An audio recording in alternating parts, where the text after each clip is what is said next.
Gary's come to Leicester Prison, where James Pratt served a 6-month sentence in 1848. He wants to know more about James's life behind bars. Morning. Okay. Oh. Morning, Gary. Hi. Morning. Step up onto there. Hi, I'm Kev. Sure.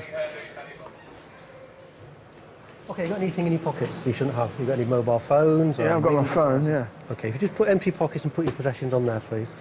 Okay. If you just turn around so I can do your back, please.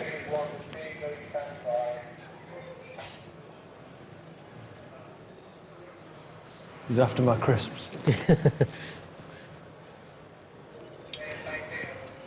Hi. How you doing, Gary? Hi, good. See you.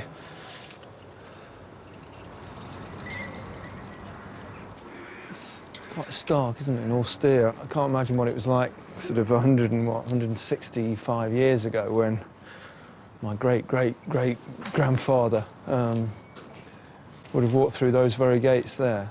It must have been quite something. Lovely. Thanks. Hi, Gary. I'm Barry. Hi, Barry. Nice to meet you. Criminologist. That's right, that's me. Just what I need. Fantastic. Gary's meeting Professor of Criminology, Barry Godfrey, to examine James's criminal record.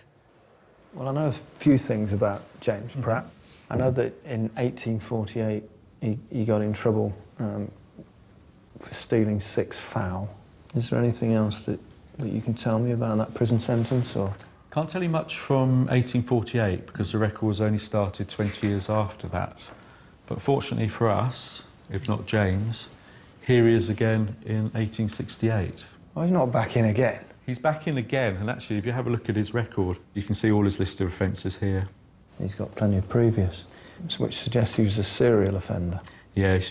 In 1846, malicious trespass. That's probably going onto somebody's land and taking something that didn't belong to him. So, well, the 6 fowls, oh, this is the one I know about. That was his second offence.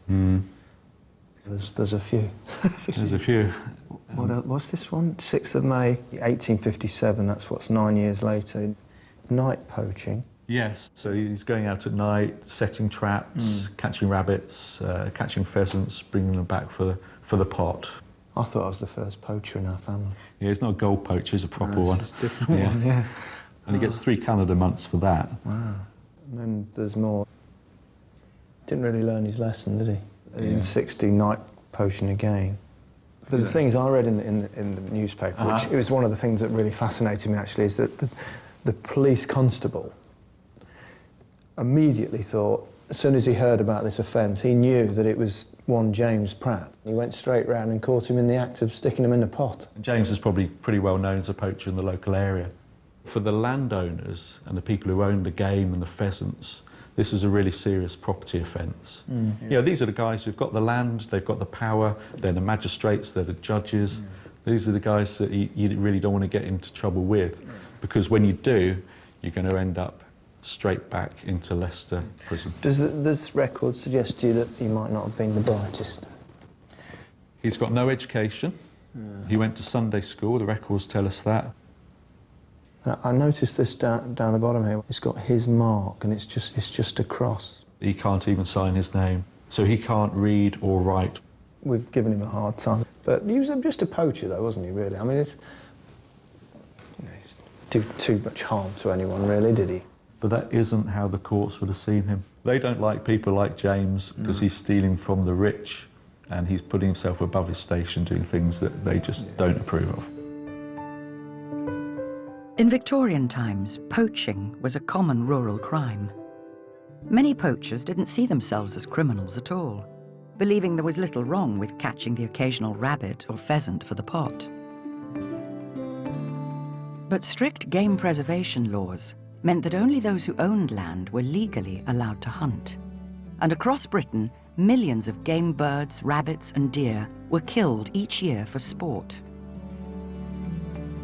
To the landowners and their gamekeepers, trespassing was a grave offence, and poachers were made to suffer the full weight of the law. Let's see what else we can find out. And then you've got a description of his appearance. Well, his age, he was 50 by this stage. Yeah.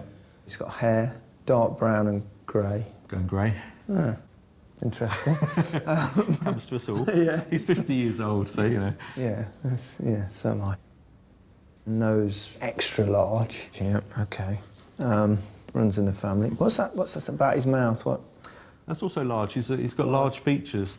And lots of scars. So he must have been a pretty tough Yeah. little individual. Yeah, it's a tough trade. You're crawling about at night, freezing cold. You've got to set your traps without getting caught. You've got to dodge the gamekeepers. But he's a tough little I'm starting beggar. to like him a bit, you know. Well, I mean, yeah. I shouldn't. I know he's obviously a bit of a he's a bit of a bad lad, It's but a kind of you could see Lovable him as a rogue. kind of lovable rogue. is there anything else you can tell me? We've got the paper description of James here, but with the help of a forensic artist, we can actually show you a little picture of what he may have looked like. Oh, really? Oh, wow.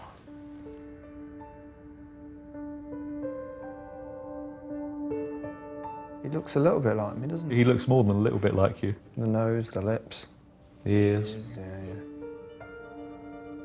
You've not cheated a bit there, have you? Did the person drawing this, the artist, know that he's a relation of mine? She didn't have a clue. This is taken solely from the description in the Victorian prison records, that's all. I got a scar there, Have you? from different circumstances, but England, Poland, or Wembley. It's a little slightly higher than his, but it's a very similar scar. But I don't think that's genetic. Anyway.